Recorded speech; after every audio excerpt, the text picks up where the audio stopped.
Hello, everyone, and welcome. Thank you for joining us tonight. My name is Kelly Ann, and I'm a bookseller at Mysterious Galaxy. And I have the pleasure of introducing our guests tonight for our virtual event. Tonight, we are hosting MJ Howson and Rolf Yngve for their two books that have recently come out this year. Their books, Faster and Code Word Access, respectively. Faster is a kick-ass drama for fans of Ex Machina and I, Robot that examines the value of progress, the cost of obsession, and the extraordinary power of the human mind, while Code Word Access is the first book in the Code Word series, which is a fast-paced, action-fueled sci-fi thriller for fans of Westworld and Terminator. Before I pass this evening off to our lovely guest authors, I just wanted to go over the Crowdcast features for anyone new in the audience who hasn't seen one of our virtual events. On the right-hand side, where you'll see Rolf's Just a Test message, is our chat section where you can write comments throughout the event if you'd like. And below our video, you'll see a green button that says Buy Books with Signed Book Plates. That'll take you to Mysterious Galaxy, where you can purchase either of these books. And last but not least, maybe the most important part, is the Ask a Question button directly below that Buy Books button. If you click that, you can type whatever questions you want to ask to our authors, and they will answer them in the second half of the event. So with that, I'm going to turn off my screen and let the event get started. Have a great event, you guys. Thanks, Kellyanne. Gosh, what a terrific store. I dropped into Mysterious Galaxy the other day. It's just a terrific store with lots of great people and fun staff and really, really nice folks. So, MJ, I got to congratulate you first off for the American Fiction Award finalist. This is something for Faster. This is a terrific thing. Thanks. I got to tell you, I love the read. It's a wonderful book. But I have to ask you. So you cover 15 years of from 2005 to 2015 in that book. Mm-hmm. Tell us a little bit about that. It's dealing with the sort of the development of artificial intelligence in automobiles and the development of self-driving vehicles and the sort of corporate intrigue that goes behind it and went behind it. Is this kind of a historical novel in your view, or do you think do you feel as though it's that kind of thing? Not really. I know it kind of reads that way, but it's definitely not historical fiction. It's more of a inspired by kind of book. There's a lot of it that, when you read the book, you would actually think a lot of this is exactly how it happened. It's a very character-driven book. It's action drama. And so basically the story, as Rolf said, it's from 2005 to 2015. And it kind of goes all the way back to the beginning of the first, the creation of the self-driving car. And that was actually started by DARPA, which is a defense research company, defense research branch of the military. And in truth, there were 3 self-driving car challenges. So basically the military went out and said, build us a self-driving car. And it was a competition, like a Project X type thing. And in real life, there was a 2004, 2005, 2007 event. For our book, we took those 3 events spread over those 3 years and put them into a 3-week challenge. There are parts of it that actually reflect what happened in those 3 individual events, but a lot of it is fiction. But so much of it was based on exactly what happened. And we go from those events that kind of kickstarted everything. And back then it was actually, a robot driving the car. That's how old the tech was. And it goes all the way up to 2015. And now you've got Tesla on the scene and autopilot. And it's this huge push of the technology to bring it to life. And the main character, Ted, he's kind of, you call him like the Fast and the Furious, and his opposite, Sam, is, steady numbers by the book. And it's that clash of, faster versus doing things the right way that actually moves not only the story forward, but also all the technology. But my story, as Rolf said, mine ends in 2015, and I'll go back to it in a little bit more detail. But then Rolf, I want you to jump in because your story is set in 2050, I believe. So it's 35 years later.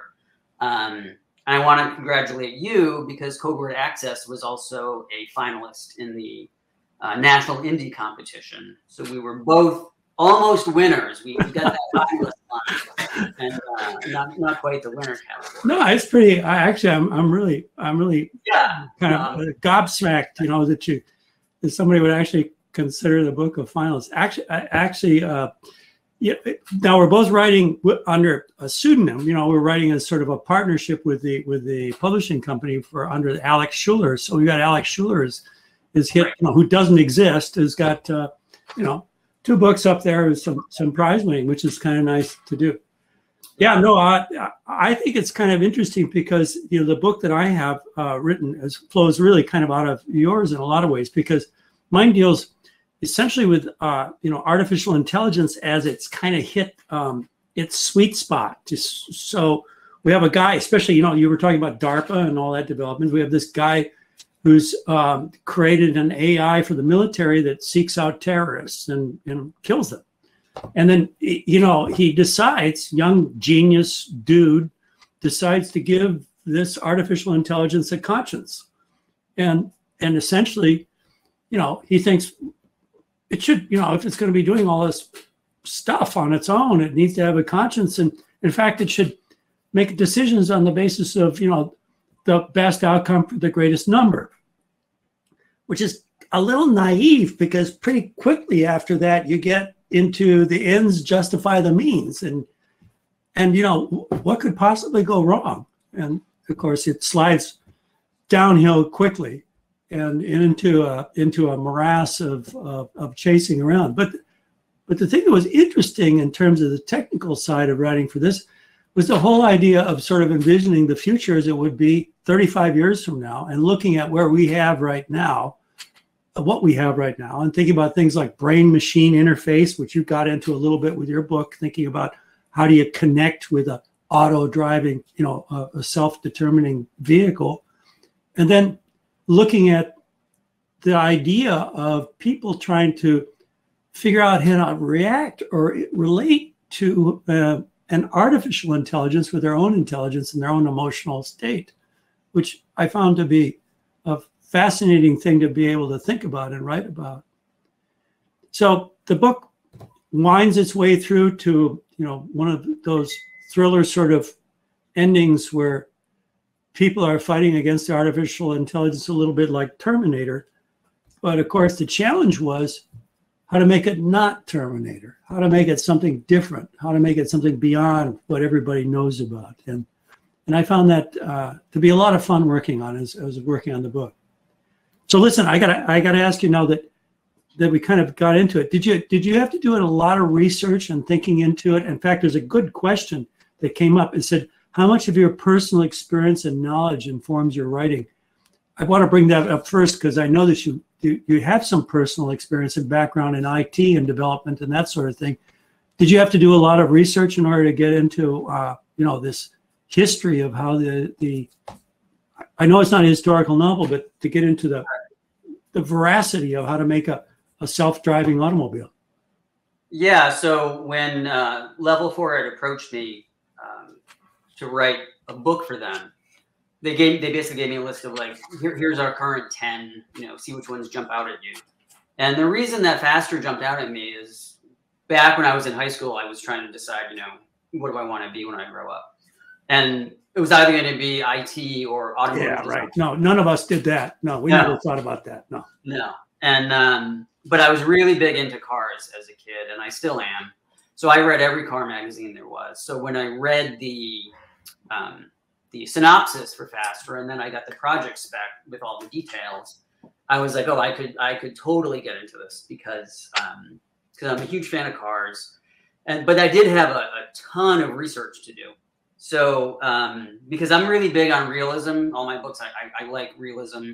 They say write about what you know, because if you try to fake it, someone's going to pick up on it. So the main driver for the book is there's a fiction book called Autonomy by Lawrence Burns, and it kind of documents the whole rise of the self-driving car but it's the actual nonfiction. This is all the events that happened, all the companies, all the players. So I got to read that and then kind of cherry pick out the things that I wanted to take and fictionalize. But I also wanted real life events in there. So, you know, when Pontiac got shut down, or when Tesla released not just the Model S, but then Autopilot came on the scene. Right. So those are events that are happening like in the background that are actually pushing the story forward as they are trying to build all this technology. Well, Ted, the character, your protagonist, Ted, has this thing about old cars. I mean, it starts out with him building a Trans Am with a you know, strange, tricked out kind of auto, yeah, the suspension, yeah. Yeah, and that's the other big shift that happens in the book is it really goes from, like I said, you know, they've got a robot driving the car during DARPA, and it really shifts to software. So there's that, and that also I think leads into, because Alex, you know, the whole Alex Schuler is all techno thriller. Right. This is kind of the foundation of, and Alex, for the audience, is the name that we write under. We are the, I don't know, we're the creation of, or we create Alex Schuler. I'm not sure how that works, but something like that. Go ahead. Right, but his genre is like techno thriller. Yeah. So that story, so the story shifts to the importance of you know, software and all of this. But yeah, I also Amazon Prime there's a PBS Nova special that covers the DARPA challenges. So I actually watched that. And I I took pictures with my camera of the vehicles, radar, LiDAR, the sensors, everything that they use and how they worked, because I wanted that built into the story. I even went and test drove a Tesla because I wanted to run autopilot. I wanted to see what's it like to sit behind a car, have it drive around the corners, stop, accelerate, and all that. Because there's a scene in the book where Ted, for the first time, he goes from having the robot driving, and now it's really the car is all drive-by-wire, and he's sitting there just watching it all happen. And I wanted to interject that sense of awe about, wow, this is kind of the future. So I have a lot of fun researching it. Definitely a lot of fun. So there's a scene in my book in Code Word Access where one of, you know, my protagonist, Sean, of course, named Sean, is riding in his auto, you know, driven car, and he's talking to it. Okay. And of course the car is making all kinds of decisions about what it's going to do. And really making decisions in you know, a quick sort of period of time. And the whole thing there is that the car has a kind of personality. In fact, he even names it. He calls it Ralph. Mm-hmm. You know, and actually it's got a little bit of a sense of humor. You know, I mean, at some point in 2050, you know, these things are going to be popping up. They aren't just going to drive the car, but they'll entertain us a little bit. You know, I mean, you get to know them, your AI. It becomes kind of, in a way, an ersatz friend. Of course, that's not what's happening in your book. I mean, the great thing about, one of the things about your book is, you know, it's got a real love story in it, and it's a terrific interrelationship between people and all of the rest of that. So Ted also names his cars. Now, it's funny you mentioned that. I forgot that Sean had his car named Ralph. Ted names his cars as well, all of his Teslas. Well, mine is Rolf, and everybody calls me Ralph, so I figured I might as well throw it in. So, Rolf, let me ask you, one of the things that I loved about your book is all of the world building that you do. You really create this, it's not so much a dystopian future. I mean, it is to some extent, but everybody's living in this world, you know, stricken by climate change, and AI is kind of there to keep the planet healthy. And you do some really cool things. And you mentioned about the whole brain link, where, you know, Tesla's now got not Tesla, but Elon Musk is doing that Neuralink thing. You've got these aerosol shields that actually control the climate. And the big heart of the movie technically is the whole quantum computing. And when I read all that, I just kind of felt like this is almost like a Michael Crichton, like where you took something and then just took it to the next level to make it like, yeah, this is actually where we're headed. Well, I found it fascinating to think about a whole bunch of things that kind of interested me. One was the climate change thing, and that comes from James Lovelock, who wrote a number of years ago about the idea of Gaia, the Earth as an organism. And I just needed something to kind of give this world some focus. What he said was, look, the only way we're going to solve climate change is we're going to have to run it with AI because it's the only thing that can make good decisions. And he said we're going to have to use technical capability, and we're going to have to use a power source other than gas. It's going to be nuclear or the sun, something like that. Yeah. So I took those sorts of things, which really come from the 1970s and 1980s, and just sort of extrapolated it out to the future to think of a good way. I didn't want it to be dystopian, and it really isn't. No, they've adapted to it, and it's not this. Yeah, it's not the collapse of society. It's society that is changing, and it is, and it would be changing. It will be changing. Yeah. The most fascinating part was the Elon Musk part, which is the concept of your mind being integrated with a machine, right? And in a direct manner. And think of the recreational capabilities for that. I mean, like if the guy who goes skiing and he's skiing in every respect, but he's not leaving his living room. Yeah. You know, he can. Yeah, it was kind of like I took it as it's almost like VR world. Like if you saw the movie Ready Player One, yeah. Like you don't put anything on. It's just your brain has a chip in it, and it's on the network, and you're experiencing whatever you want. You just go do. Yeah, I think we're close to that. We're a few decades away, and it'll change everything in many, many ways. And of course, it's interesting to think about. It strikes me too that in the world building concept and everything we're doing about the world, the most important thing and the hard thing, well, not really hard, but the thing that you can't forget is the fact that they're real people, and real people aren't necessarily stereotypical. They react differently than what we'd expect to what's going on around them. So part of the conflict in this book is all about between people who are totally against the idea of being involved in any kind of mechanical or mental sort of an enhancement, and my protagonist who's bought into the whole deal and using it to great advantage to enhance his genius ability. Yeah, you also get like genetic engineering as well. Yeah, it's exactly. It's and genetic engineering and all the rest of it.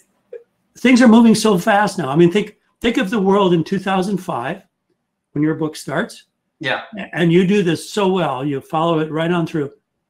Did we actually all have iPhones in 2005? No, that's actually one of the events that happens, and I timed it in because one of the guys on one of the teams is a huge Apple nerd, and so when that phone comes out, he just completely geeks out and can kind of see the future that's coming. Exactly, and he buys all the stock too, as I recall. Well, the thing is that whole thing of social media changing the world as much as it has, and the influence that it has had, is so interesting to think about in fiction. And you did such a nice way of grounding that, creating that creating that future the way it was going to be. I wonder sometimes if maybe when you were working on it, did you find that you were dealing more with plot, or were you dealing with character? How, when you were working on the book, how did you find yourself handling what was in front of you? What was it? What was most important, and what was on the front of your mind as you were working on it? So, I mean, we can talk a little bit about the process. As Rolf said, Alex is a construct. So Rolf and I are both given a project spec that basically takes here are your main characters. This is the arc that they go through, and then here's act 1, 2, 3 basically. So they kind of plot that out for you. So you have the story at a high level, but we had the flexibility to create backstory for them and to add any additional characters that we want. So having that outline of here are the major events that are going to be happening allowed me to kind of craft the characters and to how they're going to react to these different situations and to get to these different key turning points in the story. You had asked earlier about my experience. So besides being a car nut, my 30 years in IT, there's also the other aspect of the book is how this is like the young upstart, right? This technology that Detroit does not want to embrace. And so there's that clash. And I've been, so all these like executive meetings or even the team meetings when they finally, so they get through dark cloud. By the way, I've sat in meetings like that with just people who don't want to hear the presentation, who are just they don't. I mean, plus they're antagonistic. It's really good. It's very evocative. So that experience definitely played in. I had a lot of fun. Even all of the design sessions that they have to go through, where they go into the team meetings and the boredom of we've got to do a status report and a project plan and all that red tape crap. But then the real challenges that hit and the excitement when they get out there to do all these different challenges, to test the vehicles, test the technology. It was fun. How about for you? Because you were kind of lucky because there's in some ways it's different. Like I'm trying to write in some sense of reality because it's all inspired by all these events, and you're set, way beyond, so you can kind of do this leap of faith. It's fun. You're still plotting it all out. You still got the spec to write too. Well, yeah, no, I had the basic plot, and it was very good. It was excellent in the sense that the plot that gave me, the central conflict. But then within that, it became, it's great to be in 2050 because essentially it's magic. Yeah. You can, so I did a whole bunch of research, for example, in quantum computing, because one of the things that's very interesting to me is what will quantum computing step us into? Everybody talks about this as this wonderful thing that's going to come along, but what it really will step into in a lot of sense, I think, is kind of what we think of as intuition. So at that point, I could kind of go into an intuitive sense inside the machine, and an intuitive sense inside of a machine that has a skewed sense of conscience. So it's not quite human. It doesn't get it, what it means to be flesh and blood like we are. And of course, the great thing that I was able to do with that is use that as part of the love story that develops within the whole book, which is of course the love story between the person who hates technology and the person who is technology. So it was a gas to play around with, just reaching into my imagination to see how it was. And I talked to a bunch of people about it, and my friends were really interested in talking about it. I said, so what do you think the world is going to be like in 35 years when you want to phone up one of your pals? How do you think it's going to work? Or what about your apartment? What's that going to look like in 35 years? Is it going to wash your dishes for you? Are you going to have a view? And will you be able to change it? And, are we going to be the people of the Matrix, wired into the world in a state of imagination? Or are we going to be in some respects, autonomous? Yeah. How do you be human 35 years from now is a fascinating concept to me. I think it created a lot of fun to work on the book. I will say too that the other thing that was fun about it, and I think you experienced the same thing, was,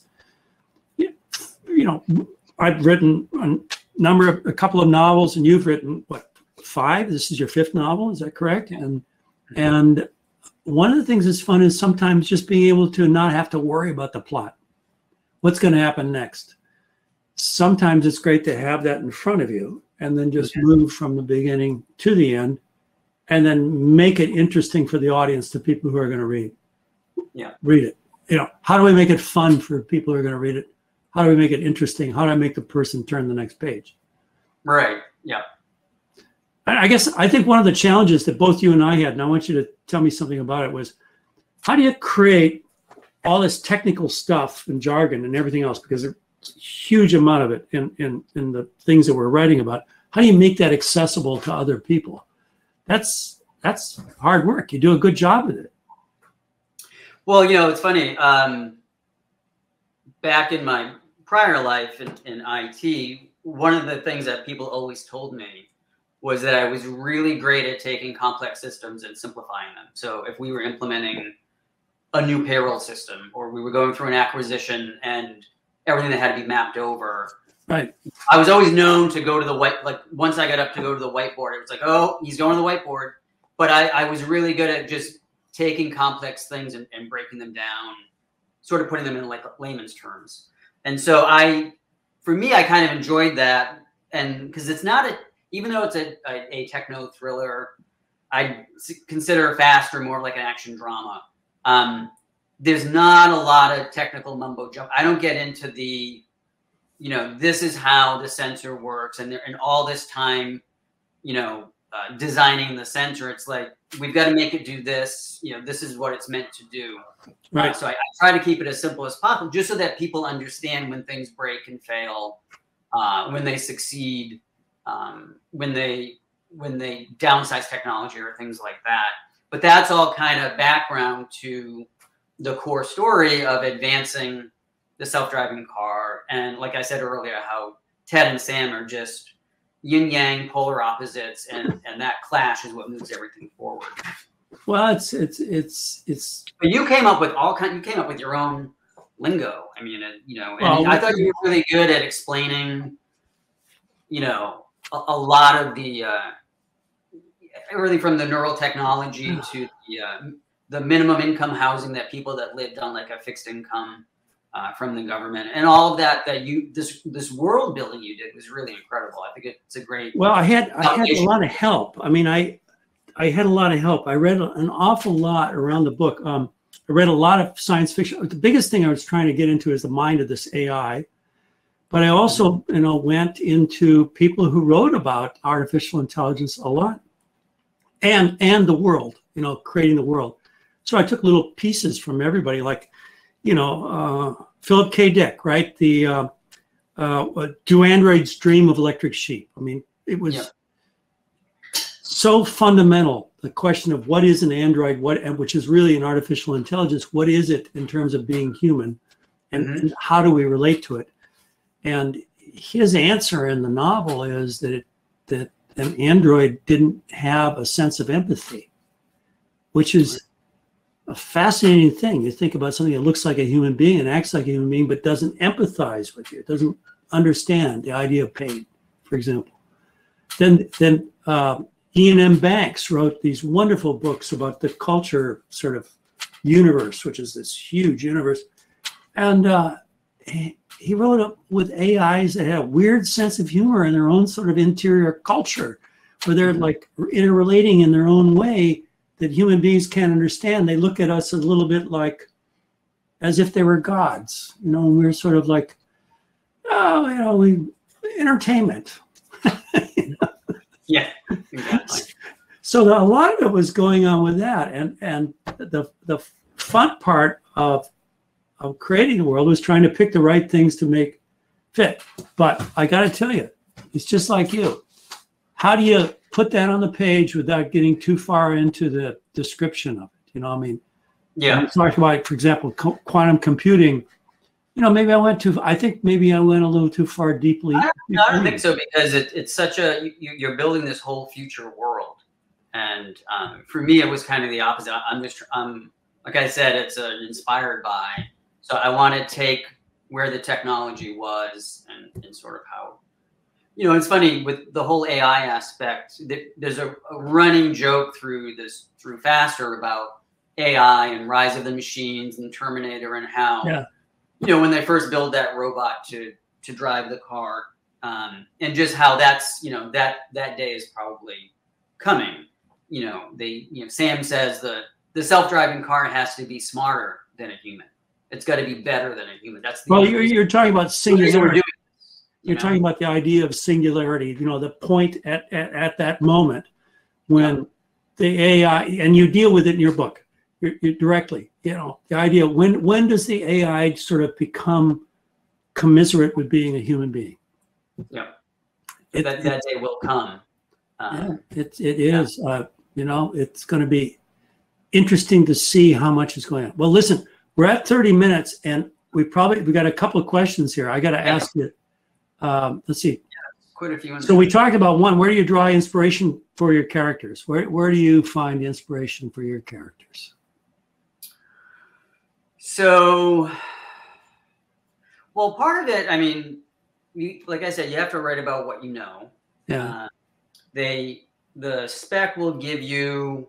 So there's three main characters in Faster. There's Ted, Sam, and Rusty, and they did a good job of outlining them and just knowing, who they are. I mentioned before how I need to know how to fit them into the story, and that would help me develop their backstory. And I always write about people that I know. I'll take different aspects of people, family, friends, business associates, and weave them into these characters. And that's how I tend to create the characters. But again, the main characters are in some ways spelled out for us. But I did a whole bunch of supporting characters. Listen, there's a whole bunch of executives in this book that you wrote that are interesting and different, and I can't believe that they aren't somehow part of your experience. They must. I came from the standpoint of, Detroit is going to be very resistant to this. They were resistant. They wrote off Tesla forever. Yeah. So there's that bravado about we know what we're doing. We've been here 100 years. And I've worked with companies where we're coming in with here's new tech, here's the way it's going to work going forward, and they just don't want to hear it. So yeah, I'm definitely pulling from life experience. So I got another question up here that I want to answer, because the question is, do you have a favorite side character in your novels? Yeah, I do. I have a side character I really like. It came up out of nowhere. It's a mule, and it shows up at the right time in the Alex Schuler series. I don't know if I'm going to be able to do more of the Alex Schuler books in the future for Code Word, the Code Word series, but I hope that the mule stays. Okay, it's the mule is named Hillary, but it's not named after the Hillary we know. It's named after the New Zealand climber who went to the top of Everest, because it's a New Zealand mule, and so it's named Edmund Hillary, and it shows up to drag my protagonist into the bar that he needs to get back into the game that he's in, right? After he's been leveled out of his technological pyramid and into the dirt, as all novels should do with genius protagonist, egotistical narcissists. They should be dropped into the dirt, and they should have a mule pick them up and carry them on. Now, I think in all my books, in all the many short stories I've written, most of what I do is in the past has been short stories. There's always an animal somewhere in it who kind of has a little bit of, influence on what's going on. And I like those animals. I like them. Like my Shih Tzu, who's sitting over here and watching me, So for me, in Faster, my favorite side character is Harry. Yeah, Yeah, he's the apple geek, and so I'm really big in all my books. I like to put little Easter eggs in. So there's a lot of stuff that I read that truly happened from 2005 to 2015.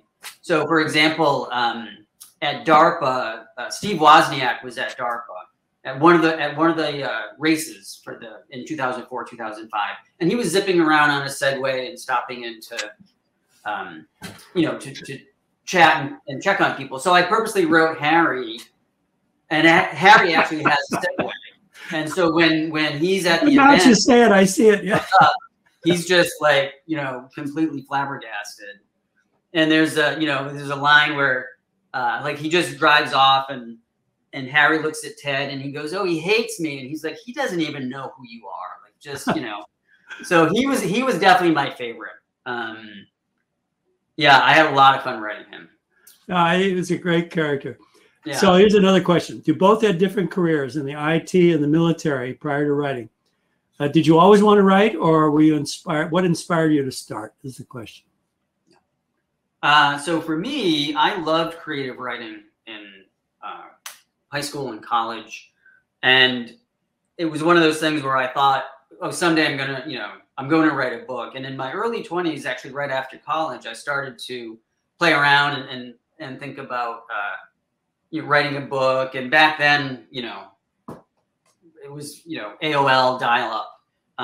So it was a very different process to try to, you have to get, self-publishing didn't exist.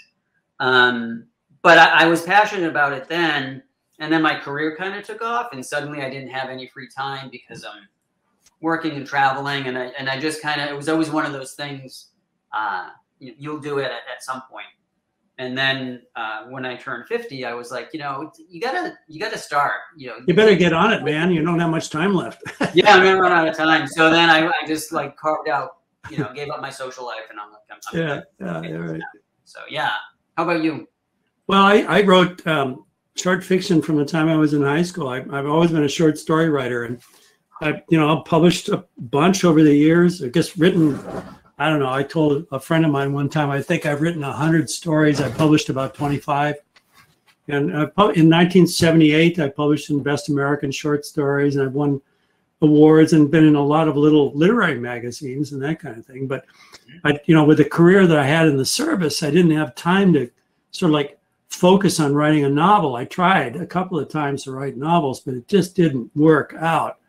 Yeah. When I retired in 2006, I went off and did a Master of Fine Arts, and I went to a really good school and worked on trying to develop the idea of a novel. And since then, I've written, I had another dozen short stories, but I've been able to finish 3 novels now, and one's published, another one's kind of hanging out there. Another one will never leave the house.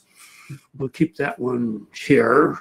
And then in a long memoir that I'm working out right now, which is about my military career.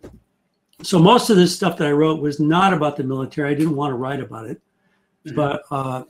But lately I've got this memoir that I really want to see if I can get out into the world, which has to do with one of my shipmates in the 80s who was murdered on board my ship by a person who worked for me. So I want to tell that story because I want this family to have that book.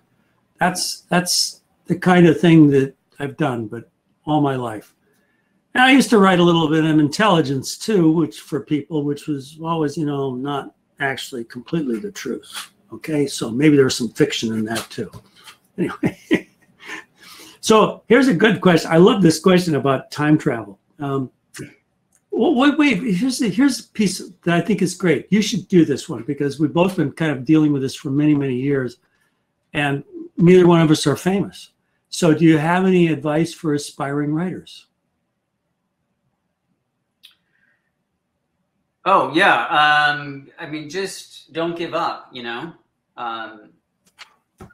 write every day, seek to learn. One of the biggest things that I did, my first book, I was talking with my editor, and I said, I just gotten laid off, and I said, so I'm going full time in this now, and I said, what do you recommend? And she said, go to Robert McKee's story seminar. He's this like Hollywood guru. It's all about storytelling, story structure. And she's like, he's going to be here in 2 weeks in the state, and you've got to go. And I was like, doing it. And it was really like life-changing for me. I learned a ton, but I'm always trying to learn from others. I'm in a writers group, a local one, and we critique each other's work. And sure. And that feedback is really important. Oh, it's so important. That's probably the biggest piece of advice I have for others. And be open to the feedback. That's have other writers read your work. And it's not your spouse, although I give everything to my spouse at some point.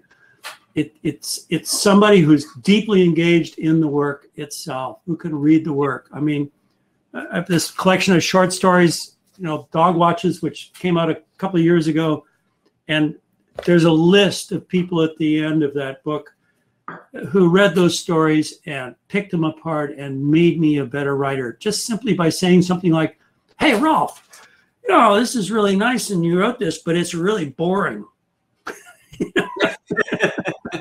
You're not going to get that from your spouse or even from your Shih Tzu, you know. So it's important, I think, to reach out to other writers and create that community that you're talking about. It's essential. It's a really important part of it. There's good ways to do it. I mean, there's lots of writers. Well, it used to be. I mean, I don't know what's going to happen now. Writers' conferences, like, you know, the Southern California Writers' Conference and a bunch of other things where you can meet people who are dealing with the same thing that you're dealing with. But so Rob, go ahead. The time travel question. I go to the future just because, you know, I feel like the past you can read about, you can read it, watch it. Is there anything back there that I want to go experience? I don't know. I think I'd be really curious to see what the, you know, is the future what we think it's going to be? Oh, I'm a big future guy. The only reason I want to live a really long time is to find out what happens. You know, it's such an interesting time we live in. People are unhappy about what's going on around them in so many ways, but the reality is we are living in an extraordinary time of great change. And I think it's just as fascinating as anything could possibly be. Every week when I opened up my Sunday paper and actually read the paper instead of the Facebook, I'm astounded with it, the new things that are popping up all the time and the new perspective. The other thing that's wonderful about the future is the way that people drive it, the young people driving their vehicle, if you will, your vehicle in some cases, toward the future. That's, in fact, in many ways, that's what your book is about. It's young people driving that vehicle into the future and ignoring the past. I think it's the most exciting part of living anytime is what's going to happen next. And especially now. Geez, everything happens so fast. It's great. It's just great. So, Rolf, when it comes to writing, are you a plotter or a pantser? Well, I'm not sure I know what it means. So, pantser. You know, pantser is you kind of like, you know, write, scatter, yeah, maybe that's the way to say it, and a plotter is you outline. Like I don't know. You know what? I've worked with the outlines with for this book, but my brain wants to depart from the outline all the time. Yeah, it does, because you know, because something gets these good outlines because they spark your imagination. Yeah. In my short stories, and I just embarked on a new novel too. It's an exploration. Yeah. And I don't know, these stories, the short story, you know, you're dealing something with, you know, somewhere between 2 and 10,000 words. You know, you go back and redo it and redo it and redo it. And it changes. So maybe I'm a pantser. How about you? What do you do? No, I'm 30 years in IT. Everything's plotted. But the funny is, everybody in my writers group I'm the only one that outlines, you know. But the way I do it is it's very layered. So there's a high level, and then I just keep getting more and more granular. So I don't feel like I'm stuck to what that first draft outline is. As I'm getting into the depths of each chapter, if I come up with something else, I'll just go back and change it. And I basically just Elroy, who wrote L.A. Confidential, who wrote L.A. Confidential and Black Dahlia and those great novels about Los Angeles. I like Los Angeles noir. He was an outliner, and he wrote these fat outlines, and then he would go back and make the book this thick. You know, it's like that kind of process. It's a great way to deal with intricate plots in particular, I think. Yeah. Yep. Now you're working on some stuff for what is the Amazon system that you're working on right now? Oh, the next thing I'm going to do, it's Kindle Vella. It's an episodic storytelling. It's not a paperback. It's not a Kindle ebook. It's on their app on their phone. So it's short little episodes, they call them. And so I'm doing the same thing. I'm like, well, I need to know what all the episodes are. I've got to outline beginning to end. And that's just kind of how I do it. I've always done it that way. We're running down to kind of the end, and there's one last. There's two more questions. Well, you have a writing ritual. Yeah, I was going to go to that one because go ahead. You turn. Go ahead. So I worked from home for 13 years in my last job. So I'm very structured and used to being home and working. So for me, I'm pretty much a Monday to Friday. I get up, and I write. And I'll write until I'm brain dead. And I might be outlining something. I might change, and I could have 2 projects going at once. I could have an idea for something. But I try to do that. And sometimes I write on the weekend. I find I'm most inspired, which it's very weird, but early in the morning, it's like 5 a.m., 5:30, and I'm walking my dog, and I'll have my phone with me. And when I'm actively working on a story, that's when I seem to be the most creative. And I'm just writing ideas down on my phone just over and over as they come to me. And then when I get back later that morning, I'll actually take those ideas and start to flesh them out. Well, I think sitting down in front of it every day is the key. For anyone who's going to write, you simply have to fight with getting the words on the paper every single day. And I have the same experience. For me, I'll write to the point where I kind of know where I'm going to be the next day. And then I go off and do any number of things, work, do some other work, anything that gets my mind out of it, sleep on it. And the next morning I wake up and I'm refreshed. And it's that 5 o'clock in the morning, that before dawn sweet hour is a beauty. You get an awful lot for a couple of hours there before the rest of life sort of fills in. And isn't it fun to just imagine the world or the character or everything else that you're doing, to just live inside that dream, that you create, the dream of reading and readers everywhere. And I'm really hopeful that people will, find the dream that we've created in our books.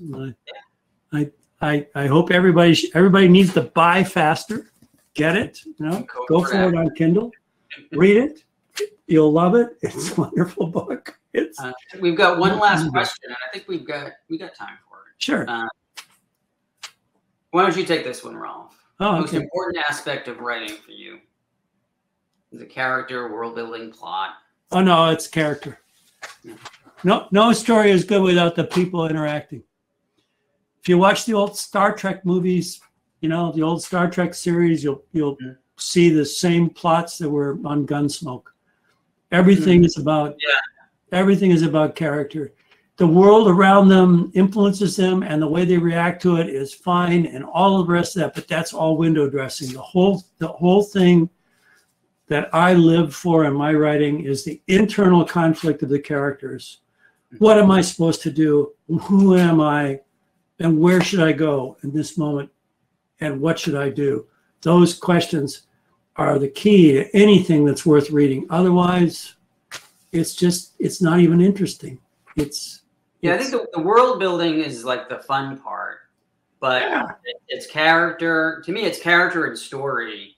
They're like two sides of the same coin. You can't exactly. Yeah. You can have amazing characters, but if they're not doing anything, if there's no story, if there's no plot to drive them forward, they're just going to be interesting people. And the same, you could have an amazing story, and if the characters are completely boring and lifeless, then it's going to be awful. Yeah, but think of Blade Runner. Most fun with the characters. Yeah. But for the movie fans out there, think of Blade Runner. It would be nothing without the characters. Yep. Without their conflicts and their fears, and that makes the movie and the story that Dick wrote 25 years before the movie came out great. It makes it stunning, and it'll live forever.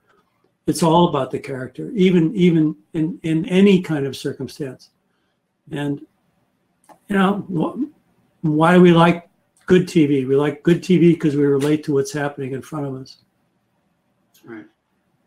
MJ, what are you doing now? You're working on the Amazon piece, right? And then yeah, I've got that. There's I was working on a short story until I saw that. I get very distracted. Then I saw the Kindle Vella concept that was new. It was in like beta in April, and so that kind of sidetracked me. And I thought it was an interesting opportunity. So I'm working on that. And you said that you were doing your memoir, right? Yeah, I had left it for a while. I opened it up a couple of weeks ago and started to work on it. I had been around agents and publishers, and nobody quite was interested in it. But I really think it's a story that needs to be out there. So I'm thinking about what is it that's keeping people from wanting to read this, and just thinking about it as an editor and trying to see what it is that is preventing people from wanting to finish this book and read it and really love it. Mm-hmm. And I'm kind of getting into the whole notion of not allowing the reader to give it up, to pull them in early on and keep the person reading wondering what's going to happen next. How is this going to turn out? Why are these people the way they are? Do I care? And to care about the people and what's happening in front of them. So it's this one's a labor of obligation and love, and I need to finish it. I need to redo it so that people will want it. Yeah. Well, thank you guys so much, and thank you for giving us a little tease of what's coming next. Rolf, I love memoirs. It's probably like the only nonfiction I read for the most part, and sounds fascinating to me. So I really wish. I'll try to make it for you, Kelly. Thank you, just for me. I really want to make it for Ritesh Prasad's family and his sisters, Rachna and Rolly, and people like that. So that's kind of where I'm going with that one. But that'll come out even if I have to print it in my backyard, I'm going to get it out somehow. Okay. Duly noted. Well, thank you both so much for joining us, and thank you to our audience for joining us tonight as well, and for all the thoughtful questions. If you guys haven't already, you can purchase the books that were discussed tonight. Some of the books by other authors mentioned will be in the chat on the right-hand side, and then both Rolf's and MJ's books are at that green Buy Books link down below us. Buy the book. Buy the book. Yeah, do it. Making my job as a bookseller super easy. Thank you, Kelly. Yeah, thank you guys, and have a great night. Had a lot of fun. All right. Good night, everyone. Good night.